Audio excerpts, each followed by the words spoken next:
Alhamdulillah rabbil alamin wal-aqibatu lil muttaqin. Assalatu wassalamu ala rasulih sayyidina Muhammadin wa alihi tayyibin at-tahirin wal ma'sumin. Khususan Allah sayyidina wa sallallahu ala waladihi sayyidina Muhammadin al-mukarram. Amma ba'd. Faqad qala Allah ta'ala fi kitabihi al-mubin. Bismillahirrahmanirrahim. Allah inna awliya Allah la khawfun alaihim wa lahum yahzanun. Sadaqallahu al-azim. وصدق رسوله النبي الكريم ونحن على ذلك من الشاهدين والشاكرين. ربنا تقبل منا انك انت السميع العليم وتب علينا انك انت التواب الرحيم. Berhadirin terhormat wahadirin majelis, Assalamualaikum warahmatullahi wabarakatuh. সর্বপ্রথম আপনাদেরকে ঈদুল আজহায় মোবারকবাদ জানাবো। আল্লাহ পাক আমাদের সকলকে ঈদুল আজহা মোবারক করেন। পবিত্র ঈদুল আজহা ছিল গতকালকে এবং 3 দিন ধরে এটাকে আমরা উদযাপন করি। সুন্নাত আছে রাসূল পাক সাল্লাল্লাহু আলাইহি ওয়াসাল্লাম সাহাবীদেরকে মোবারকবাদ জানাতে এটা বিরাট খুশির দিন এবং এর সাথে আমাদের প্রিয় মুর্শিদ পথ প্রদর্শক এবং সিলসিলায়ে কাদেরিয়া 21তম বংশধর এবং সাজাদানশীন হুজুর ওয়াসবাকে সাজাদানশীন হযরত সাইয়্যিদনা সাইয়্যিদ শাহ হোসেন আলী আল-কাদেরী আলাদিন নবীনা আলাইহিস সালাতু ওয়াস সালামের আজকে উরস পাকে না করা তো আমাদের জন্য সেটাও আরো মুবারক জিনিস। দুনিয়ায় যখন সাধারণ কোনো ব্যক্তি যখন দুনিয়া থেকে চলে যায় তো তার প্রতিবেশী পাড়া বা তার আত্মীয় স্বজন তার বন্ধু বান্ধবদের কষ্ট হয় যে সে ব্যক্তি চলে গেল এবং তার জন্য দোয়া মাগফিরাত করা হয়, তার জন্য আল্লাহ পাকের কাছে ক্ষমা চাওয়া হয় যে যদি ওর কোনো আত্মদান হয় সেটা আল্লাহ পাক যেন মাফ করে। কিন্তু যখন আল্লাহ পাকের বন্ধু যাদেরকে আল্লাহ পাক নিজের বন্ধু বলেছে সব থেকে নিকটতম ব্যক্তিরা যখন দুনিয়া থেকে তশরীফ নিয়ে যান তো ওনারা আল্লাহ পাকের সাথে ওনাদের মিলন হয় এবং সেটাকে বলা হয় কোর্স, যে আল্লাহ পাকের ওনারা দিদার করেন, যে জিনিসের জন্য সারা জীবন ওনারা পরিশ্রম করেন, কঠিনভাবে তপস্যা করেন আখিরাতের জন্য, আল্লাহ পাকের জন্য, সেই জিনিসটা ওনারা এই রাত্রে পান যখন ওনারা আল্লাহ পাকের সঙ্গে ওনাদের দিদার হয়। এটাকে বলা হয় কোর্স। কোর্স মানে হচ্ছে বিয়ে আরবিতে, বা উরুস বলা হয় দুলহাকে, যে নবদুলহা তাকে উরুস বলা হয় আরবি ভাষায়। তো ওই পরিপ্রেক্ষে যে মিলন উৎসব আল্লাহ পাকের সঙ্গে ওনাদের মিলন হয় এবং হাদিস শরীফে আছে যে রাসূল পাক সাল্লাল্লাহু আলাইহি ওয়াসাল্লাম বলেছেন যে আল আউলিয়া লা ইয়ামুতুনা, ওনারা মারা যান না কিন্তু ওনারা ইন্তেকাল করেন। ইন্তেকাল মানে এক জায়গা থেকে অন্য একটা দরজা থেকে অন্য দরজায় ওনারা প্রবেশ করেন, এক জায়গা থেকে অন্য জায়গায় ওনারা চলে যান।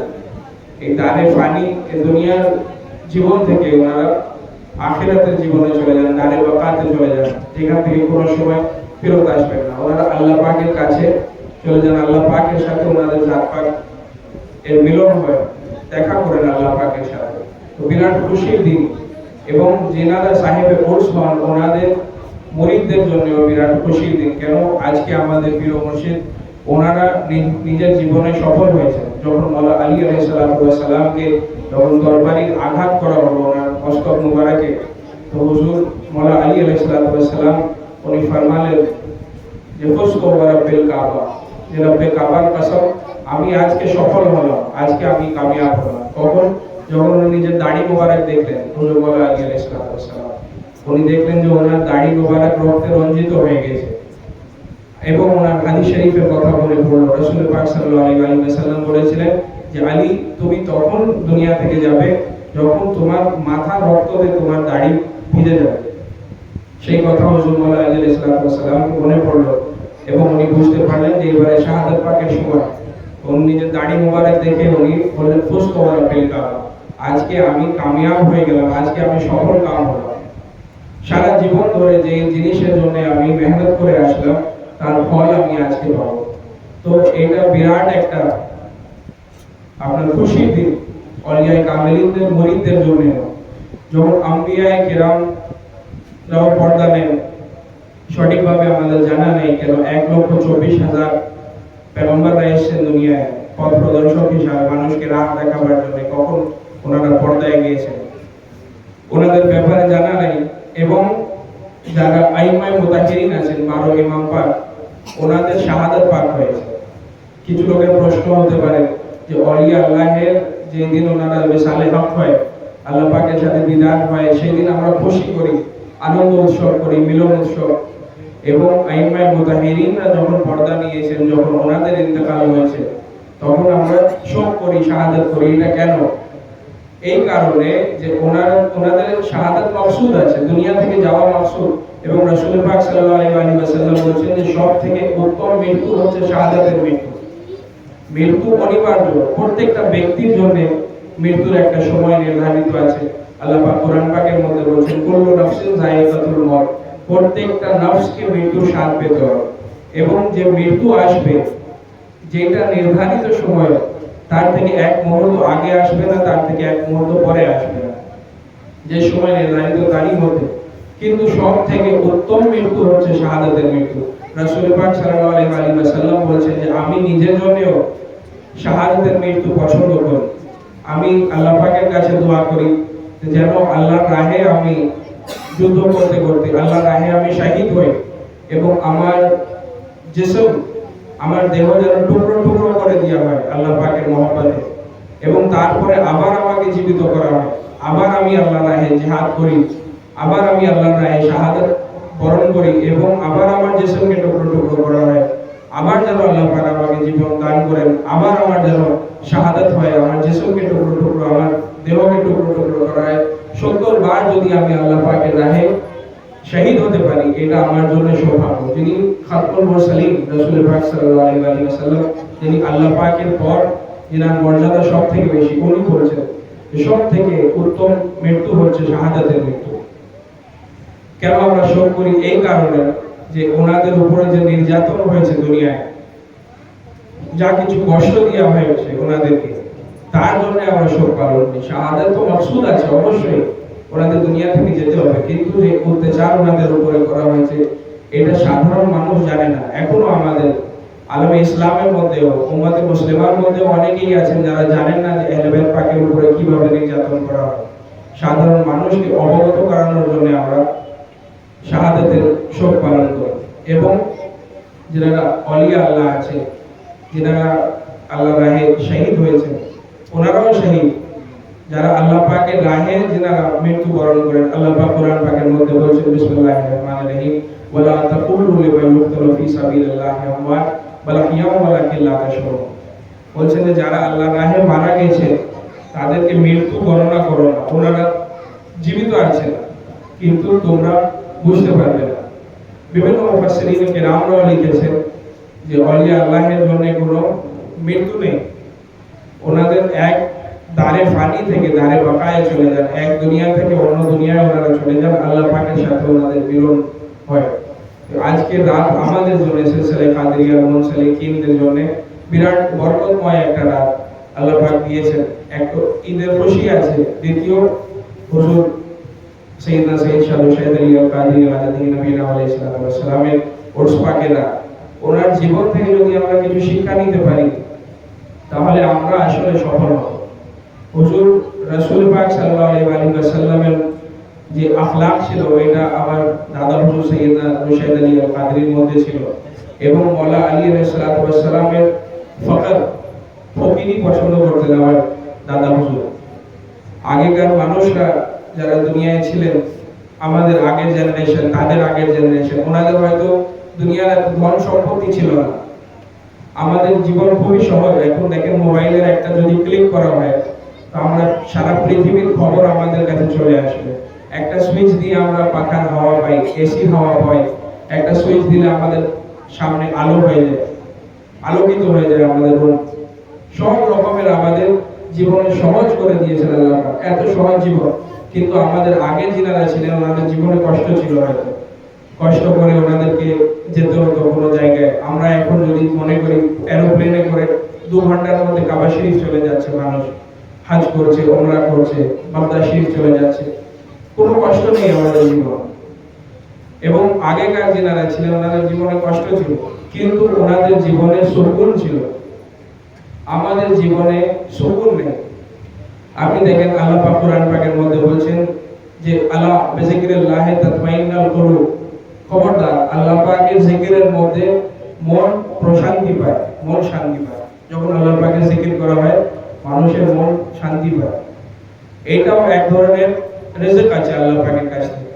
আল্লাহ রাসূল পাক সাল্লাল্লাহু আলাইহি ওয়াসাল্লাম বলেছেন যে মানুষ মনে করে শুধু ধন সম্পত্তি রিজক, কিন্তু এটা নয়। যেটা আমরা খাই, আহার করি, সমস্ত সবকিছু রিজক আছে। একটা নেক বন্ধু পাওয়া এটাও রিজক, একটা ভালো সঙ্গী সাথী পাওয়া জীবনে এটাও রিজক। হাদিস শরীফে আছে রাসূল পাক সাল্লাল্লাহু আলাইহি ওয়াসাল্লাম বলেছেন যে দুনিয়ার মধ্যে সবথেকে সৌভাগ্যবান ব্যক্তি সেই ব্যক্তি যার একটা নেক স্ত্রী আছে, সেটাও আল্লাহ পাকের তরফ থেকে দান করা। যা কিছু সবকিছু রিজকের মধ্যে আছে। তো যিনারা আউলিয়ায়ে কামিলিনরা ছিলেন ওনারা নিজের জীবনকে কষ্টের মধ্যে রাখতে, নিজের ফকর ফাকার জীবন পছন্দ করতেন।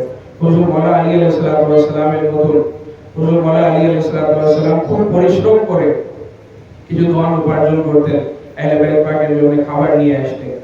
এবং যখন হুজুর মাওলানা আলী আলাইহিস সালাম পর্দা নিলেন, যখন শাহাদাত পাক হয়ে গেল, তো ইমামে হাসান আল মুস্তাফা আলাইহিস সালাম বড় ইমাম পাক ইমামে হাসান উনি জানাজা পাকের আগে উনি একটা খুতবা দিলেন মানুষের মাঝে, এবং উনি বললেন যে আমি গর্ব করি যে আমার পিতা, আমার আব্বাজান হযরত আলী মুর্তজা আলাইহিস সালাম উনি জীবনে কোনো সময় এত ধন সঞ্চয় করেন নাই যে ওনাকে যাকাত দিতে হবে।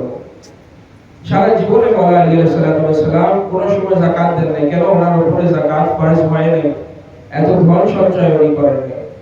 আমার দাদা হুজুর যিনি সাহেব কোর্স আছে, ওনার জীবনে যদি দেখা হয় এইরকম ফকর ফাঁকা জীবন উনি পছন্দ করতেন নিজের জন্য। যখন আমার দাদা হুজুর পর্দা নিলেন, তো আমার দাদি যান রাত্রে উনি আলমারি পাক খুলে দেখছেন, সেই সময় 1975 সালে মাত্র 500 টাকা আমার দাদা হুজুরের আলমারি পাকের মধ্যে ছিল। তিনি দিন ও দুনিয়ার বাদশাহ মালিক আছেন, যিনাকে লিখিতভাবে হযরত সাইয়েদনা ইরশাদ আলী আল কাদির রাদিয়াল্লাহু নবীনা আলাইহিস সালাম হুজুর ওয়াসপাকের 20তম বংশধর এবং সাজাদা নশীব, যিনি আমার দাদা হুজুরকে লিখিতভাবে গদি নশীব সাজাদা নশীব করে গিয়েছেন।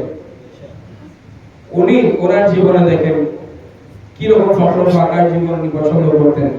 এমন সময় আছে আমার দাদি জানের কাছে গল্প শুনেছি, আমার আম্মা জানকে উনি বলতেন, আমি শুনেছি দাদি জান বলতেন এমন সময় হতো যে তখন আমার প্রিয় মুর্শিদরা আব্বা হুজুর চাচারা এনারা সব অল্প বয়সী ছিলেন, ফুফুজানরা ছিলেন, 11টা ছেলে মেয়ে দাদা হুজুরের। তো দাদি জান চিন্তা করছেন যে আজকে কি রান্না করা হবে বাড়িতে। সেই সময় বাড়িতে কিছু নেই, খাদিমারা জিজ্ঞাসা করছে যে মাঝি বলেন কি রান্না করা হবে, কিন্তু বাড়ির মধ্যে কিছুই নেই। আর দাদা হুজুর সেই সময় তাসবিহ করছেন, ওয়াজিফা করছেন নিজের হুজরা মুবারকের মধ্যে। উনি হুজরা মুবারকে তাসবিহ করছেন আর দাদি জানের চিন্তা হচ্ছে দুপুর হয়ে যাচ্ছে, বেলা হয়ে যাচ্ছে। এততে উনি দেখলেন যে অনেক লোক একটা বিরাট ট্রাকে করে রান্না করা নিয়াজপাট নিয়ে চলে এসেছে। কয়েক 50-60 জন বিরাট একটা দেখছিতে রান্না করা নিয়াজপাট নিয়ে 30 নম্বরে নিয়ে চলে এসেছে। সেই সময় কোনো যোগাযোগ ছিল না। এখন মুহূর্তের মধ্যে আমরা মোবাইলে কথা বলি, সেই সময় ট্রাঙ্ক কল এবং টেলিফোনের সময় ছিল। দাদা হুজুর ওয়াজিফা করছেন, দাদি জান দেখলেন যে এরকম নিয়াজপাট চলে এসেছে। দাদা হুজুরের জীবনী যদি দেখা হয়, উনি যখন দুনিয়ায় তাশরীফ নিয়ে আসলেন তো উনি কাঁদেন নাই। সাধারণ ব্যক্তি যে কোনো ব্যক্তি দুনিয়ায় যখন আসে সে বাচ্চা কাঁদে, কিন্তু আমার দাদা হুজুর হযরত সাইয়েদনা রশিদ আলী আল কাদরি উনি আল্লাহ আল্লাহ আল্লাহ 3 বার উনি উচ্চারণ করলেন। এবং ওনার প্রিয় মুর্শিদ হযরত ইরশাদ আলী আল কাদরি রাদিয়াল্লাহু নবী আলাইহিস সালাম উনি বললেন যে এইটা আমার আশরাফুল ওলাদ, আমার সব থেকে প্রিয় ওলাদ, আমার ওলাদের মধ্যে সব থেকে সর্বোত্তম ওলাদ এই আছে। এই ফকিরের ছেলে ফকির হয়েছে। এবং দাদা হুজুরই আসলে গাদিনাশীন ছিলেন। অনেক অত্যাচার আমার দাদা হুজুরের জীবনে হয়েছে, ওনার উপরে বিভিন্ন রকমের অত্যাচার হয়েছে, ওনার খুব কাছের ব্যক্তিরা করেছে, কিন্তু সব কিছু দাদা হুজুররা সহ্য করতেন। কেন? ওই আখলাকে মুস্তাফা সাল্লাল্লাহু আলাইহি ওয়াসাল্লাম আমার দাদা হুজুরের মধ্যে ছিল। মাওলানা জালালউদ্দিন রুমি বলছেন, যদি তুমি কোনো ব্যক্তি, কোনো ফকিরকে দেখো যে পানির উপরে হেঁটে যাচ্ছে এবং তার আখলাক দেখো যে রাসূল পাক সাল্লাল্লাহু আলাইহি ওয়াসাল্লামের আখলাকের বিপরীত আছে, তাহলে সেই ব্যক্তিকে কোনো কামেল ওয়ালি মনে করবে যে সে কোনো কামেল ওয়ালি নয়। কেন? ওর মধ্যে আখলাকে মুস্তাফা নেই। সব থেকে বড় কারামাত যেটা রাসূল পাক সাল্লাল্লাহু আলাইহি ওয়াসাল্লামের মুজিজা আছে, সেটা ছিল ওনার আখলাক। যখন হুজুর সাল্লাল্লাহু আলাইহি ওয়াসাল্লাম উনি যখন প্রথমে দাওয়াতে ইসলাম করছিলেন, তো উনি উহুদ পাহাড়ের উপরে চেপে গেলেন হুজুর সাল্লাল্লাহু আলাইহি ওয়াসাল্লাম, এবং সেই সময় মক্কাবাসীদেরকে কোনো ঘোষণা করার জন্য সেই পাহাড়ের উপরে ব্যক্তিকে চাপতে হতো এবং সেখান থেকে সবাইকে একত্রিত করে কোনো পেগাম দেওয়া হতো। তো হুজুর সাল্লাল্লাহু আলাইহি ওয়াসাল্লাম সেই পাহাড়ে চাপলেন এবং চেপে বললেন যে, হে মক্কাবাসীরা, যদি আমি তোমাদেরকে বলি যে এই পাহাড়ের পিছনে একটা বিরাট সৈন্য আছে তোমাদের উপরে আক্রমণ করতে আসছে, তোমরা কি বিশ্বাস করবে? তো সব যত মক্কাবাসীরা ছিল, এনারা কাফের ছিলেন, ইসলাম গ্রহণ করেন নাই, তখন মুশরিক ছিল, কিন্তু সবাই একসঙ্গে বলে যে বাবা, অবশ্যই আমরা বিশ্বাস করব যদি আপনি বলেন যে এই পাহাড়ের পিছনে একটা বিরাট সৈন্য আছে আমাদের উপরে আক্রমণ করছে। তখন হুজুর জিজ্ঞাসা করলেন কেন? তারা বলল যে আপনি সাদেক আছেন, আপনি সত্যি কথা বলেন এবং আপনি আমিন আছেন। হুজুর সাল্লাল্লাহু আলাইহি ওয়াসাল্লামের লকব ছিল যে সাদেক এবং আমিন, যে আমানতদার আছে। হুজুর সাল্লাল্লাহু আলাইহি ওয়াসাল্লাম কোনো আমানত দিয়া থাকলে সেটাতে খায়ানত করতেন না রাসূল পাক, এবং সাদেক ছিলেন, উনি সব সময় সত্যি কথা বলতেন। কোনো সময় কোনো ব্যক্তি রাসূলুল্লাহ সাল্লাল্লাহু আলাইহি ওয়াসাল্লামকে মিথ্যা কথা বলতে শুনে নাই। তারা মুশরিক ছিল, কিন্তু ওরা রাসূলুল্লাহ কে চিনতো যে হুজুর কি রকম, হুজুরের আখলাক আছে। ওরা বলল যে আপনি সত্যি কথা বলেন, যদি আপনি বলেন যে পিছনে একটা সৈন্য আছে আমরা সবাই বিশ্বাস করব। তখন রাসূল পাক সাল্লাল্লাহু আলাইহি ওয়াসাল্লাম বললেন, তাহলে আমি বলছি যে যত প্রতিমাকে আপনারা পূজা করছেন কোনোটাও সত্যি না, এক আল্লাহ আছে, এক আল্লাহর ইবাদত করেন এবং আমরা সবাই এক আল্লাহর দিকে যাই। আমি আল্লাহর পয়গম্বর হুজুর ইসলামের বার্তা পৌঁছালেন। তখন ওরা বলল যে না, এইটা আমরা মানতে পারি, অন্য কিছু আপনি যদি বলেন আমরা সেটা মানব। হুজুরের আখলাক কি ছিল? সেই আখলাক আমার দাদা হুজুরের মধ্যে ছিল। ওনার যদি প্রশংসা করা হয় রাতের উপরে রাত কেটে যাবে, কিন্তু ওনার প্রশংসা করে শেষ করা যাবে। উনি সব কিছু বিলিয়ে দিলেন, কিন্তু কোন পর্যন্ত করলেন আমার দাদা হুজুর। এক দুটা মুজিজা, এক দুটা ঘটনা ওনার কারামতের বলে আমি রোশাত হব।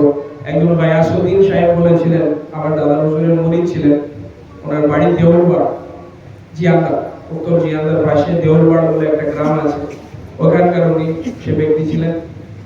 তো উনি খুব অসুস্থ হয়ে গেলেন। এটা দাদা হুজুরের বিশাল পাকের পরে, এই যে মিলন উৎসব ওরস পাক আমরা কেন করি, যে ওরসের পরে যখন কোনো আল্লাহর ওয়ালি যখন দুনিয়া থেকে তাশরীফ নিয়ে চলে যায়, ওনাদের পর্দা হয়ে যায়, ওনাদের মাকাম 1000 গুণ বেড়ে যায়।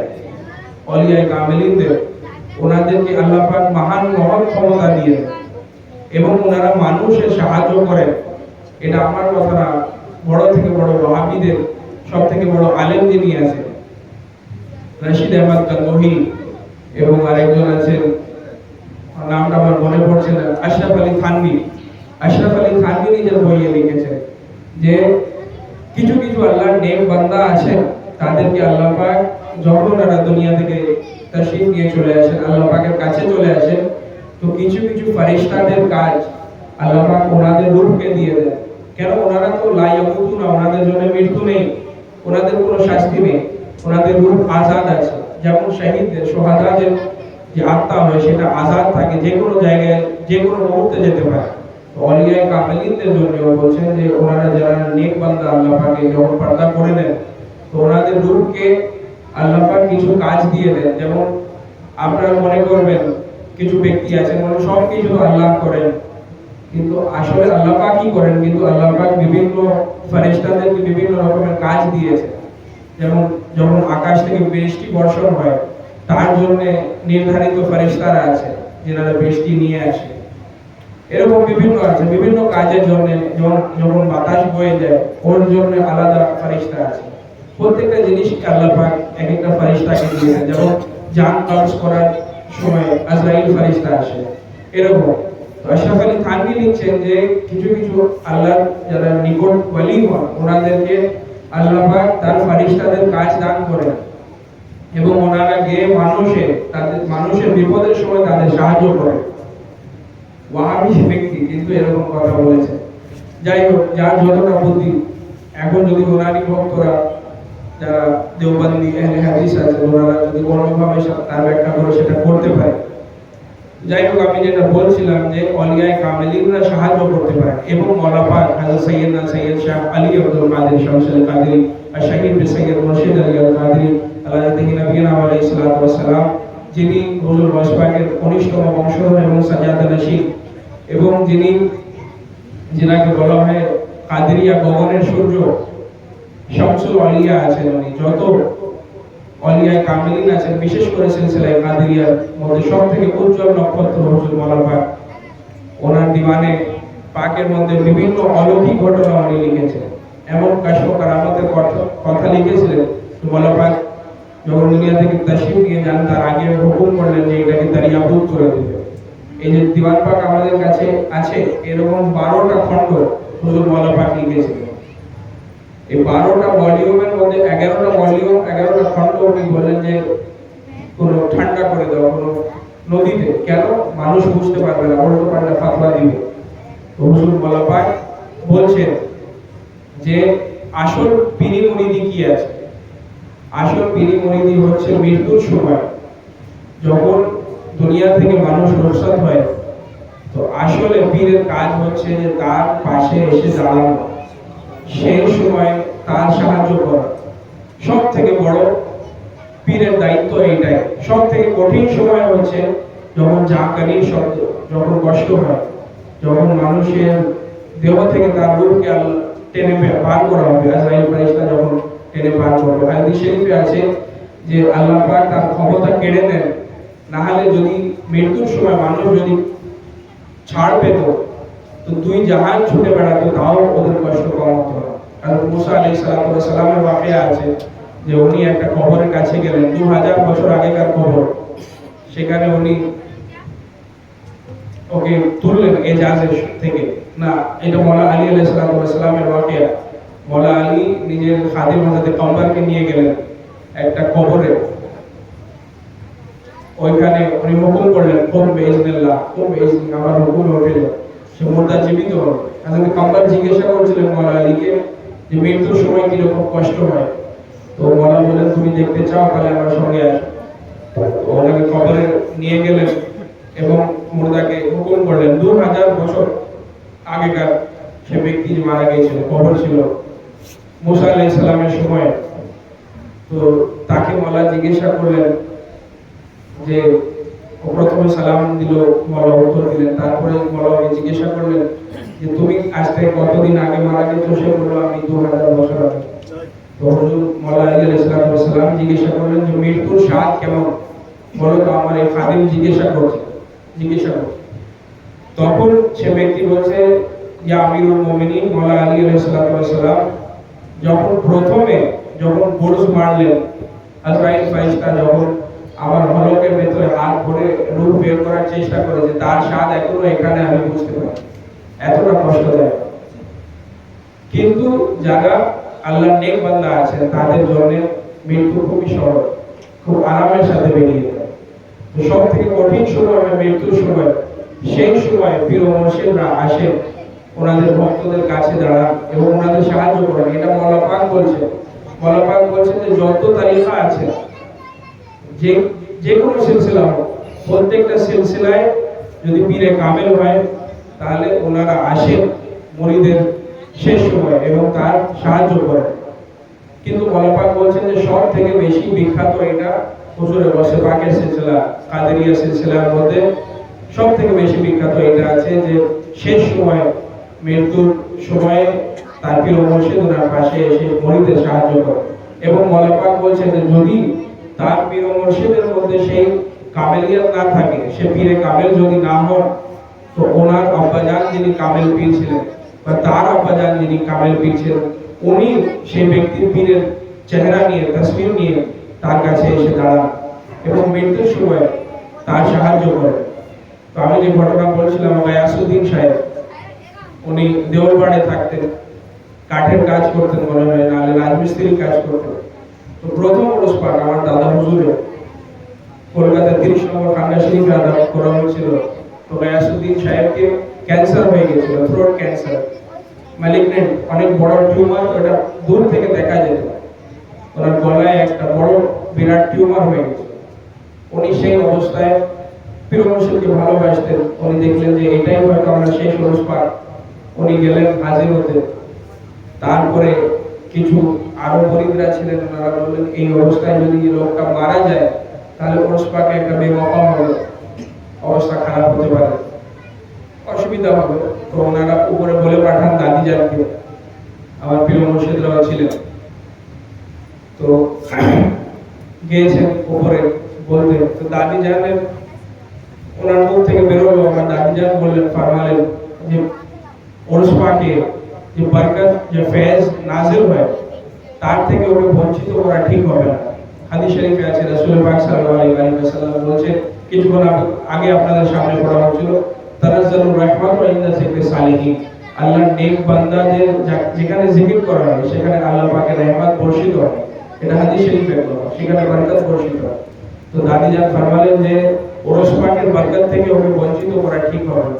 ওনাকে বলেন থাকতে, আজকে ওরস পাকের রাত উনি থাকবেন, সকালে উঠে উনি বাড়ি যাবেন। হুকুম হলো, উনি থাকলেন, ওরস পাক শেষ হলো।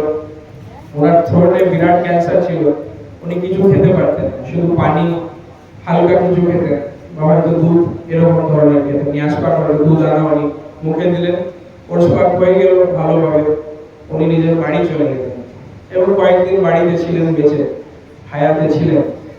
কিন্তু উনি কিছু খেতে পারছিলেন না। শেষ সময় পীর মুর্শিদদেরকে, আমার পীর মুর্শিদের কাছে খবর আসলো যে ওনার খুব অবস্থা খারাপ, কিছু খেতে পারছে না, 3-4 দিন হয়ে গেছে, খাবার পর্যন্ত কিছু যাচ্ছে না, পানি পর্যন্ত গিলতে ওনার কষ্ট হচ্ছে। তো আমার পীর মুর্শিদ বললেন যে আপনি দোয়া করছি, ইনশাআল্লাহ আপনার কষ্টকে আল্লাহ পাক দূর করে। খুবই কষ্টের মধ্যে উনি শুয়েছিলেন, হঠাৎ বলছেন উনি যে সরে যাও, হাট যাও, আমার পীর মুর্শিদ আসছে, তোমরা সবাই ওনাকে জায়গা করো, আমার পীর মুর্শিদ আসছেন, বসছেন। উনি এইভাবে উঠলেন এবং সাজদায় পড়লেন, বলছেন তোমরা দেখতে পাচ্ছ না এখানে পীর মুর্শিদ এসেছেন, তোমরা এখান থেকে সরে যাও।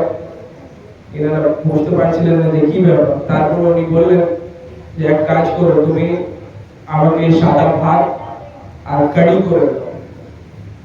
কারি দিয়ে উনি সাদা ভাত খেলেন, যে ব্যক্তি পানি পর্যন্ত খেতে পারছিল না, সাদা ভাত আর উনি কারি চাওয়াল খেলেন। খাওয়ার পরে উনি আবার সাজদায় পড়লেন। তারপরে বললেন যে উনি শুয়ে পড়লেন, বললেন যে আমার পীর মুর্শিদ চলে গেছেন, এবার আরাম করো, ঘুমালেন। খানিকক্ষণ পর আবার উঠলেন, উনি বললেন যে আমাকে লাচ্ছা করে, দুধের সাথে লাচ্ছা খেলেন। খাওয়ার পরে বলছেন যে এবারে আমার সময় হয়ে গেছে, আমার পীর মুর্শিদ এসেছে। বলে সেই ব্যক্তি সাজদায় পড়ে গেল এবং সাজদাতে উনি ইন্তেকাল করলেন। গুলিস্তানে কাদিরি বইয়ে এটা লেখা আছে, আমার দিক থেকে বানানো না। এরকম বিভিন্ন ঘটনা আমার দাদা হুজুরের জীবনে মুর্দাকে পর্যন্ত জীবিত করেছে। একজন খাদেম ছিলেন, 30 নম্বরে ওনাকে অ্যাটাক আসলো। শেষ সময় দাদা হুজুর তখন ওয়াজিফা করছিলেন, আমার পীর মুর্শিদ নিচে ছিলেন, সে খাদেমের সাথে খেলছিলেন, সমবয়সী হুজুর নিচে খেলাধুলা করছিলেন অল্প বয়সে, দাদা হুজুর উপরে হুজরা পাকে ওয়াজিফা করছিলেন। তো যেরকম জাকারির সময়, শেষ সময় যখন মানুষ মারা যায়, সেই সময় যেরকম ছটফট করে হঠাৎ সে খাদিমটা পড়ে যায় এবং যেরকম শেষ সময় হয় সেই হালাত হয়ে যায়। আমার পীর মুর্শিদ সঙ্গে সঙ্গে গেলেন এবং কঠিনভাবে মানা ছিল, যখন দাদা হুজুর ওয়াজিফা করতেন তো মানা ছিল যে কেউ গেট খুলে যেন না আসে।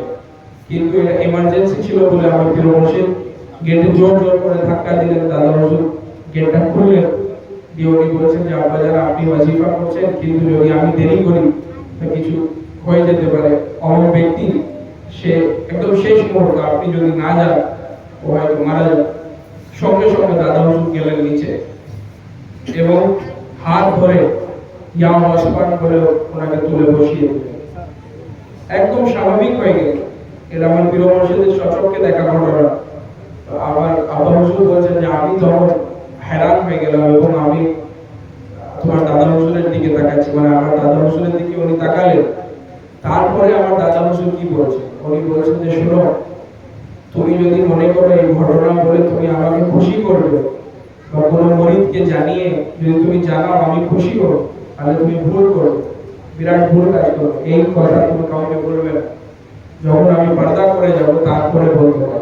দাদা হুজুর নিজের প্রশংসা পছন্দ করতেন না, যে কোনো আল্লাহর ওয়ালি ওনারা খ্যাতি পছন্দ করেন না, খুব সাধারণভাবে জীবনযাপন করেন। ওনার কাছে বাংলাদেশের যিনি ডিস্ট্রিক্ট ম্যাজিস্ট্রেট হবেন উনি আসতে চেয়েছিলেন আমার দাদা হুজুরের কাছে, কিন্তু উনি বললেন যে না, উনি যদি আমার কাছে আসেন তো চারিদিকে একটা নাম ছড়াবে যে অমুক পীর সাহেবের কাছে অমুক মিনিস্টার গিয়েছে, হাজার হাজার মানুষ আসবে। যদি উনি নিজের সিকিউরিটি সবকিছু ছেড়ে সাধারণ মানুষের মতন আমার কাছে আসেন তাহলে ঠিক আছে, কিন্তু যদি উনি সেই নিজের গাড়ি টাড়ি নিয়ে এবং সিকিউরিটিকে নিয়ে যদি আমার কাছে আসেন তাহলে উনি যেন না আমার কাছে আসেন। কেন? তাহলে চারিদিকে নাম ডাক হবে, এটা আমি পছন্দ করি না। হযরত নিজামউদ্দিন আউলিয়া রাহমাতুল্লাহ আলাইহি বিরাট একজন আল্লাহর ওয়ালি, ওনার জীবনে এক ঘটনা পাওয়া যায় যে আলাউদ্দিন খিলজি সেই সময়কার রাজা ছিল, সে হযরত নিজামউদ্দিন আউলিয়ার নাম শুনেছিল, সে বলল যে আমি ওনার কাছে যেতে চাই। কিন্তু হযরত নিজামউদ্দিন আউলিয়া বললেন যে না, আমার খানকাতে দুটো দরজা আছে, একটা দরজায় আলাউদ্দিন খিলজি ঢুকবে, অন্য দরজা থেকে এই ফকির বেরিয়ে যাবে, নিজামউদ্দিন আউলিয়া অন্য দরজা থেকে বেরিয়ে যাবে। যদি সাধারণ ব্যক্তি হিসাবে আসে তাহলে আমার কাছে আসতে পারে। তো অলি আল্লাহকে বোঝা সাধারণ মানুষের জন্য সম্ভব নেই। আমি এই যে মুখতাসার বক্তৃতা এখানেই শেষ করব এবং এই বলে শেষ করব, হুজুর গৌস পাকের একটা কল মনে পড়ছে। হুজুর গৌস পাক বলেছেন যে যারা আল্লাহর ওয়ালিরা হন দুনিয়ায়, ওনারা আল্লাহ পাকের সুগন্ধি, সাধারণ মানুষ ওনাদেরকে বুঝতে পারে। যাদেরকে আল্লাহ পাক ইরফানের চোখ দিয়েছেন ওনারা ওনাদেরকে দেখতে পারেন, এবং যাদের সেই কামেল অস্তিত্ব হয় তারা সেই সুগন্ধি পেতে পারে, সাধারণ মানুষ বুঝতে পারে। আমি এই দোয়া বলে শেষ করবো, আল্লাহ পাক আমাদেরকে আউলিয়া কামেলিনদেরকে ওনাদের দেখানো পথের পথিক হওয়ার তৌফিক আতা করেন এবং ওনাদের জীবনী থেকে আমরা যেন শিক্ষা নিতে পারি ইয়া আল্লাহ। এবং আমরা যারা যারা এই মাহফিলে পাকে উপস্থিত হয়েছি, হযরত সাইয়্যিদনা সাইয়্যিদ শাহ রশিদ আলী আল কাদরি আল্লাহ তাআলা নবীনা আলাইহিস সালাতু ওয়াস সালাম, আজকে ওনার উরস পাকের রাত, ইয়া আল্লাহ আমাদের সকলকে সিরাতে মুস্তাকিমে চলার তৌফিক আতা করেন ইয়া আল্লাহ। এবং ওনার এই উরস পাকের ফয়জ ও বারাকাত আমাদের উপরে কিয়ামত পর্যন্ত কায়েম ও দায়েম থাকে, আমরা সকল সিলসিলায়ে কাদেরিয়ার মুনসালিকিন মুরিদিন হয়ে থাকতে পারি এবং কালকে কিয়ামতের দিন হুজুর গৌস পাকের শাফাআত আমরা পাই, আহলে বাইত পাকের শাফাআত পাই, হুজুর রাসূল পাক সাল্লাল্লাহু আলাইহি ওয়াসাল্লামের শাফাআত আমরা পাই। ওনারা নিজের মুরিদ বলে আমাদেরকে ডাকেন, আমরা দাঁড়ান ইমাম হুসাইন আলাইহিস সালাতু ওয়াস সালামের সঙ্গে আমরা মেহসুর হতে পারি এবং আগামী মুহররম পাক আসছে, আমরা যেন আজাদানি করতে পারি মন থেকে ইয়া আল্লাহ। এবং আমাদের সকলকে সিরাতে মুস্তাকিমে চলার তৌফিক আতা করেন। নামাজ রোজা পরহেজগারি আমাদের মনে আসে ইয়া আল্লাহ। যারা অসুস্থ আছেন হুজুর বিমারি কারবালা ইমাম জাইনুল আবেদিন আলাইহিস সালাতু ওয়াস সালামের সাথে তাদের শিফায়ে কুল্লি আতা করেন ইয়া আল্লাহ। যারা বেওলাদ আছেন হযরত ইলিয়াস আলাইহিস সালাতু ওয়াস সালামের সাথে তাদেরকে নেক ও সালেহ হাওয়ালা দাও, এবং যে বন্ধুর বিয়ে হচ্ছে না হুজুর সাইয়্যিদ ইসমাঈল রাবিয়ানের সাথে তাদের ভালো জায়গায় বিয়ে হয়ে যাচ্ছে আল্লাহ। এবং যে যুবকদের কোনো হালাল রুজির পথ নাই ওনাদেরকে হালাল রুজির একটা পথ আতা করুন ইয়া আল্লাহ। এবং যারা পরেশান আছে, পরেশান হাল আছে, ইমাম হুসাইন আলাইহিস সালাতু ওয়াস সালামের সাথে তাদের পরেশানিকে বালা ও মুসিবতকে দূর করে দেন ইয়া আল্লাহ।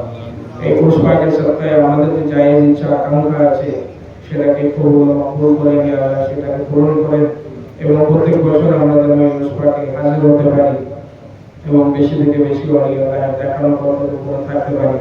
হুজুর গৌস পাকের সিলসিলা পাকের কামাল যেন আমরা কিয়ামত পর্যন্ত ধরে থাকতে পারি।